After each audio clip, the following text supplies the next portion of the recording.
तो स्टूडेंट्स, आज मैं आपके लिए लेके आया हूँ class 10th application of trigonometry का एक बहुत ही अच्छा क्वेश्चन। चलिए देखते हैं इस क्वेश्चन को हम कैसे करेंगे। क्वेश्चन को आप रीड जब करेंगे तो साथ साथ आपको थोड़ा थोड़ा रीड करते करते ही आपको फिगर को ड्रॉ करना है। ऐसा नहीं सोचना कि पूरा क्वेश्चन रीड करके ही हम फिगर ड्रॉ करेंगे। आपको थोड़ा सा क्वेश्चन रीड करना है, फिगर ड्रॉ करनी है, फिर थोड़ा और पढ़ना है, फिर फिगर ड्रॉ करनी है।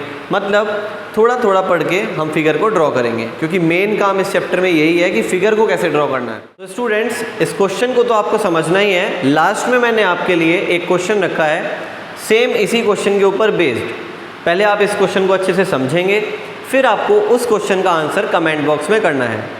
देखिए, angle of elevation of the cloud, मैंने मान लिया एक पॉइंट है सी, यहाँ पर है क्लाउड। एंगल ऑफ एलिवेशन कहाँ से बनता है? कहीं नीचे से, जहाँ से हम इसको देख रहे हैं। मान लीजिए एक पॉइंट है, वहाँ से हम इसको देख रहे हैं क्लाउड को। तो जैसा कि क्वेश्चन में लिखा आ रहा है, angle of elevation of the cloud from a point, ये मान लिया point, which is h meters above the lake. h meters above मतलब ऊपर, लेक से, ये मान लेते हैं यहाँ पर क्या है, लेक है।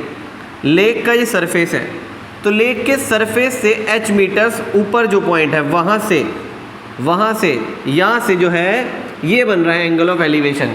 और ये कितना डिग्री है? अल्फ़ा। यहाँ पर कोई वैल्यू नहीं दी है, यहाँ पर सिर्फ अल्फ़ा बीटा में बात चल रही है, ठीक है। तो हमने लिख लिया alpha. And angle of depression of its reflection, मतलब क्लाउड की जो रिफ्लेक्शन आएगी वो पानी के अंदर आएगी। क्लाउड की रिफ्लेक्शन कहाँ आएगी? लेक के अंदर। तो इस क्लाउड की जो रिफ्लेक्शन है, angle of depression of its reflection, question में आप साथ साथ पढ़ते रहिए। तो देख कहाँ से रहे थे हम यहाँ से देख रहे थे क्लाउड को। अब यहीं से हम इसकी रिफ्लेक्शन को देखेंगे, तो कहीं ना कहीं क्लाउड, ये तो हो गया सरफेस, यहाँ से जितना ऊपर है क्लाउड, इतना ही पानी के अंदर आपको इसकी रिफ्लेक्शन बनानी है। ये मान लेते हैं सी डैश।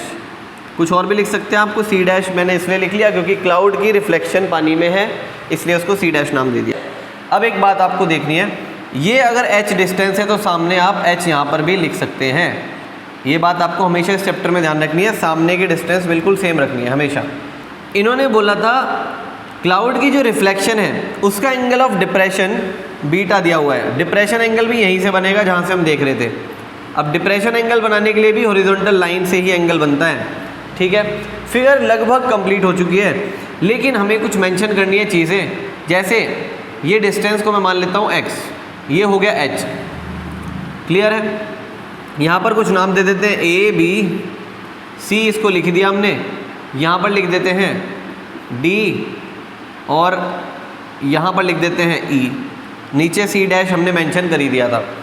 अब मेन बात जो है इस क्वेश्चन में वो ये है कि ये डिस्टेंस कितना होगा।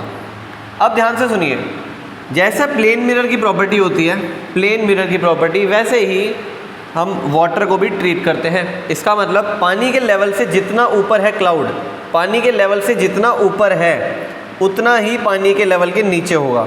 ऊपर देखो C से लेके E तक का डिस्टेंस है x प्लस h, तो नीचे ये वाला डिस्टेंस भी कितना होगा? x प्लस h, ये वाला डिस्टेंस, ठीक है। अब मेरी फिगर जो इसमें है, जो भी क्वेश्चन में दिया था मैंने उसको पढ़ के ड्रॉ कर लिया और ये कम्प्लीटली हमने ड्रॉ कर ली है। अब देखना क्या है कि क्वेश्चन में कौन सा ट्राइंगल हम लें, ताकि हम ये चीज़ जो गिवन है क्वेश्चन में, height of the cloud above the lake is h tan beta plus tan alpha upon tan beta minus tan alpha, को हम प्रूव कर पाएँ। देखो, ट्राइंगल वो लेना है जिसमें 90 डिग्री एंगल आ रहा हो। तो देखो ADC, मैं लूँगा ट्राइंगल ADC। सबसे पहले ADC ट्राइंगल को लेंगे। इस ट्राइंगल में क्या होगा देखते रहना आप। tan अल्फ़ा लेंगे, tan अल्फ़ा, tan अल्फ़ा। अब कुछ बच्चों का कहना ये भी है कि हम tan थीटा वाले ही फॉर्मूले क्यों लगा रहे हैं इसमें, क्योंकि देखो हाइपोटेनस का कोई काम नहीं है, ना हमें वो फाइंड करनी है, हमें सिर्फ परपेंडिकुलर और बेस की बात करनी है। तो यहाँ पर हम tan ही लगाएंगे, कॉट भी लगा सकते हैं। देखिए, tan अल्फ़ा और कॉट अल्फ़ा में से आपको जो ठीक लगता है वो लगा लीजिए। tan अल्फ़ा होता है परपेंडिकुलर, मतलब यहाँ पर परपेंडिकुलर है x और यहाँ पर बेस कितना है AD, क्लियर। अब मैं यहाँ से AD की वैल्यू फाइंड करूँगा, AD को ले जाऊँगा इधर, x अपॉन tan अल्फ़ा। अब मैं आपको हर एक चीज़ बताऊँगा कि मैंने AD की वैल्यू ही क्यों फाइंड करी। बच्चे कहते हैं कि 10 अल्फा की वैल्यू ही हम ऐसे ही इसको इक्वेशन नंबर 1 बना सकते थे। मेरा मानना ये है कि अगर हम AD यहाँ से निकाल लें, AD की वैल्यू अगर हम यहाँ से निकाल लें इस ट्राइंगल से, और दूसरे ट्राइंगल में भी AD आएगा, वहाँ पर हम इसका यूज़ कर सकते हैं, या वहाँ से भी हम AD निकाल सकते हैं। ध्यान से सुनिए मेरी बात, मैं क्या कह रहा हूँ। मैं कह रहा हूँ मैंने यहाँ से AD निकाल लिया, AD आएगा दूसरे ट्राइंगल में भी जब मैं 10 बीटा लूँगा, तो इसी वजह से मैंने AD ही निकाला है। दूसरा ट्राइंगल लेंगे, in triangle ADC dash, ADC dash, इस ट्राइंगल में देखते हैं क्या लगेगा, 10 बीटा, 10 बीटा। और 10 के फॉर्मूले क्या होते हैं, परपेंडिकुलर, तो सामने देखो इसके ठीक सामने होगा परपेंडिकुलर, D से लेके C डैश तक, DC डैश अपॉन बेस कितना है, AD, बेस है AD। तो अब देखो DC डैश कितना होगा, ये चीज़ D से लेके C डैश तक का डिस्टेंस कितना होगा, आपके सामने हर चीज़ मेंशन कर दी मैंने फिगर में। H और ये है x प्लस एच, दोनों को जोड़ लीजिए, कितना बन गया, 2h प्लस x बन गया। जोड़ लो इन दोनों को, h प्लस एच हो गया 2h, तो 2h प्लस x अपॉन में क्या है, AD। अब मैं एक काम करता हूँ, AD को इधर ले जाता हूँ, 10 बीटा को नीचे ले जाता हूँ। यहाँ से AD को ले गया मैं ऊपर, 10 बीटा को ले आया नीचे। ये बन गई मेरी सेकेंड इक्वेशन। अब देखो ध्यान से, AD मैंने फर्स्ट इक्वेशन में भी निकाल लिया, AD मैंने सेकेंड इक्वेशन में भी निकाल लिया। अब देखो AD अगर दोनों इक्वेशन में आ रहा है तो हम क्या बोल सकते हैं कि AD की जो वैल्यूज़ हैं वो आपस में क्या होंगी, इक्वल हो जाएंगी।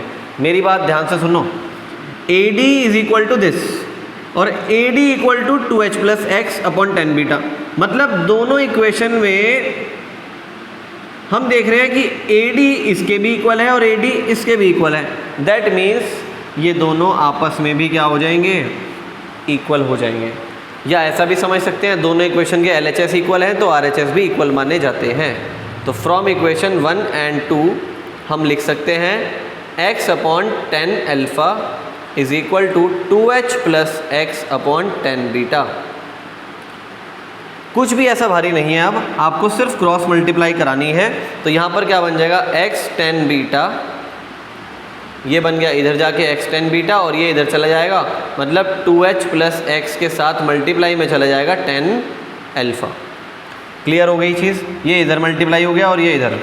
अब इधर के हमें ब्रैकेट ओपन करने पड़ेंगे, तो ये बन जाएगा x 10 beta is equal to 2h 10 alpha plus x 10 alpha. ठीक है, अब मेन बात जो है, कैसे पता लगता है हमें क्या चीज़ करनी है आगे, यहीं छोड़ना है या कैसे करना है। देखो क्वेश्चन में मुझे CD की वैल्यू अगर मैंने निकाल ली, जो मैंने x माना था, अगर मैंने x की वैल्यू निकाल ली, इसमें मैं h जोड़ दूंगा, ऐड कर दूंगा, x में h ऐड कर दूंगा, तो ये बन जाएगा CE। ध्यान से देखो CE, और CE ही क्या है हमारी, क्लाउड की हाइट। कहाँ से, लेक से। ये लेक था, लेक से क्लाउड तक की जो हाइट है वो है x प्लस एच करके आएगी। तो यहाँ से मैं x निकालूंगा, h उसमें ऐड कर दूंगा और मेरा आंसर आ जाएगा। देखते रहना ध्यान से मैं क्या करने वाला हूँ। अब जैसा कि हमें पता है, मान लो कहीं अगर लिखा है 4x is equal to 3x minus 10, तो आप क्या करेंगे बताइए मुझे, आप क्या करेंगे इस केस में। आप 3x को इधर लेके जाएंगे, 4x माइनस 3x, यही तो करेंगे और यही करते आए हैं हम आज तक। लीनियर इक्वेशन जब भी सॉल्व करिए यही करा है, फिर इसको सॉल्व करके x की वैल्यू निकाल लेंगे। अब यहाँ पर देखिए, इसमें भी क्या आ रहा है, x आ रहा है, इसमें तो नहीं आ रहा है, लेकिन यहाँ पर भी क्या आ रहा है, x आ रहा है। जो x वाली टर्म है उन्हें एक तरफ ले चलते हैं, जो x वाली टर्म है उन्हें एक तरफ ले चलेंगे, तो x 10 beta minus x 10 alpha is equal to 2h 10 alpha. ठीक है, इन दोनों में से x कॉमन आ गया तो कॉमन निकाल लिया, क्या बच गया, 10 बीटा माइनस का 10 alpha is equal to 2h 10 alpha.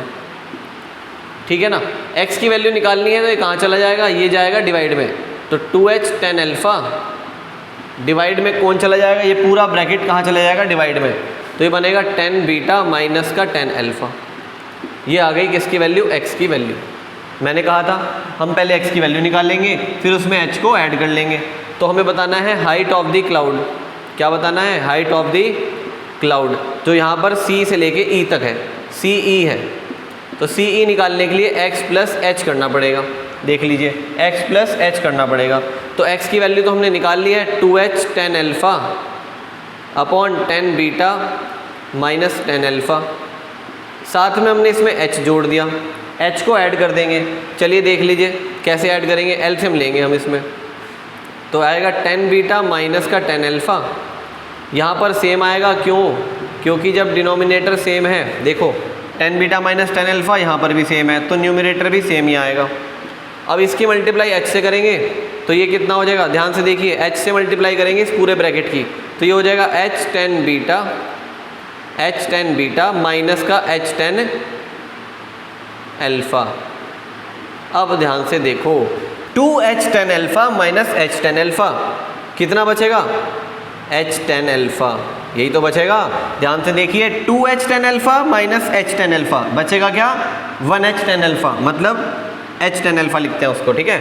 और ये क्या है, h tan बीटा, और डिवाइड में क्या है 10 बीटा माइनस 10 अल्फ़ा। ऊपर से कॉमन ले लीजिए, कॉमन क्या आएगा h, तो 10 अल्फ़ा प्लस 10 बीटा, डिवाइड में क्या है 10 बीटा माइनस का 10 अल्फ़ा। यही क्या है जो हमें फाइंड करना था। तो स्टूडेंट्स मेरा क्वेश्चन आपसे अब ये है कि अगर मैं सेम क्वेश्चन में, इसी क्वेश्चन में h की वैल्यू को 60 रख दूँ, 60 मीटर, अल्फ़ा को रख दूँ 30 डिग्री, बीटा को रख दूँ 60 डिग्री, तो बताइए height of the cloud from the surface level, जो हमने फाइंड करा था अभी, height of the cloud from the surface level, वो कितना होगा। कमेंट बॉक्स में आपको इस क्वेश्चन का आंसर करना है। देखते हैं कितने स्टूडेंट इसका सही आंसर करेंगे। तो मिलते हैं आपसे नेक्स्ट वीडियो में, तब तक के लिए हमारे चैनल को आप सब्सक्राइब कर लीजिए